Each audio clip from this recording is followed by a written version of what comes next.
नमस्कार, आप देख रहे हैं भारतीय नायक और मैं हूं आपके साथ वैशाली। आइए रुक करते हैं आज की खास खबर पर। मनमोहन सिंह का निधन, राष्ट्रपति ने अर्पित किया श्रद्धांजलि। ओवैसी ने कहा, देश ने एक बेटा खो दिया। पूर्व प्रधानमंत्री मनमोहन सिंह का निधन। पूर्व प्रधानमंत्री डॉक्टर मनमोहन सिंह अब हमारे बीच नहीं रहे। उन्होंने दिल्ली के एम्स में 92 वर्ष की आयु में अंतिम सांस ली। गुरुवार रात 8:06 पर उन्हें उम्र संबंधित समस्याओं के चलते एम्स में भर्ती कराया गया था और उन्हें रात 9:51 पर मृत घोषित किया गया था।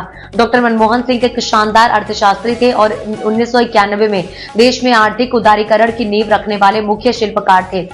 वह 2004 से 2014 तक देश के प्रधानमंत्री रहे। उनके निधन के बाद पूरे देश में शोक की लहर दौड़ गई है। राष्ट्रपति द्रौपदी मुर्मू ने पूर्व प्रधानमंत्री डॉक्टर मनमोहन सिंह के आवास पर जाकर उन्हें श्रद्धांजलि अर्पित की। साथ ही उन्होंने उनके परिवार के सदस्यों से मिलकर अपनी शोक संवेदनाएं व्यक्त की।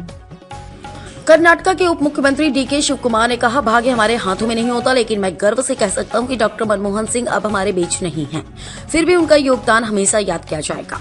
उनके योगदान को समझने के लिए हम बैंगलोर विश्वविद्यालय में एक शोध और अध्ययन केंद्र शुरू करेंगे ताकि छात्रों को देश के विकास के लिए किए गए उनके सुधारों के बारे में पता चल सके।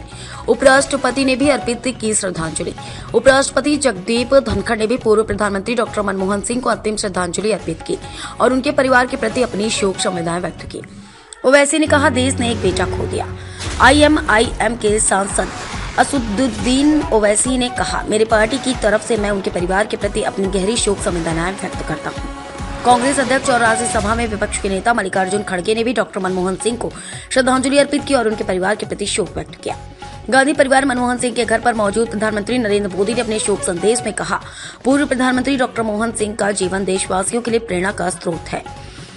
एक अर्थशास्त्री के रूप में उन्होंने भारत सरकार में विभिन्न पदों पर सेवा की। वह पूर्व प्रधानमंत्री PV नरसिम्हा राव की सरकार में वित्त मंत्री और देश में आर्थिक उदारीकरण की नींव रखी।